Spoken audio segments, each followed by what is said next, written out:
কাজাখস্তানের উত্তর প্রান্তে অন্তত তৃণভূমি আর পর্বতের কোলে লুকিয়ে আছে এক বিস্ময়, ভ্যালি অব বলস, স্থানীয়দের ভাষায় টরিশ। এই উপত্যকায় ছড়িয়ে ছিটিয়ে আছে শত শত বিশালাকার গোলাকার পাথর, যেন কোনো প্রাচীন সভ্যতার নিঃশব্দ বার্তা। বিজ্ঞান বলছে এগুলো প্রাকৃতিকভাবে গঠিত শিলা। সবুজ পাহাড়ের বুকে চারদিকে ছড়িয়ে আছে হাজার হাজার গোল পাথর। কিছু পাথর বিশাল আকৃতির নিখুঁত গোলাকার, আবার কিছু মুঠো ভর্তি ছোট। কিছু পাথর ডিমের মতো উপরের রেখাযুক্ত, যেন ডাইনোসরের ডিম ফোটার অপেক্ষায়। কিভাবে তৈরি হলো এই নিখুঁত গোলকগুলো? শত বছরেরও বেশি সময় ধরে বিজ্ঞানীরা খুঁজছেন এর উত্তর, তবু রহস্য রয়ে গেছে আগের মতোই গভীর। কেউ বলেন এগুলো নাকি আগ্নেয় ছাই থেকে জন্ম নেওয়া প্রাকৃতিক স্ফটিক।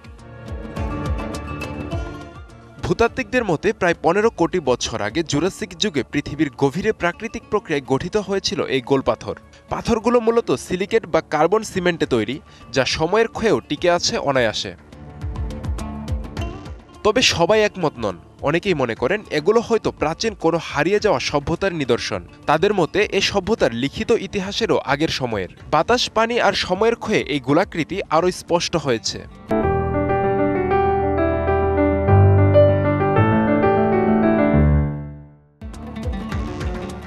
শুধু কাজাখস্তানেই নয়, কোস্টারিকা, অবসোনিয়ায়ও মিলেছে এমনই রহস্যময় গোলক। কিন্তু টরিশের বিশেষত্ব হলো এর আকার এত বিশাল ও সংখ্যায় এত বেশি গোলক আর কোথাও নেই।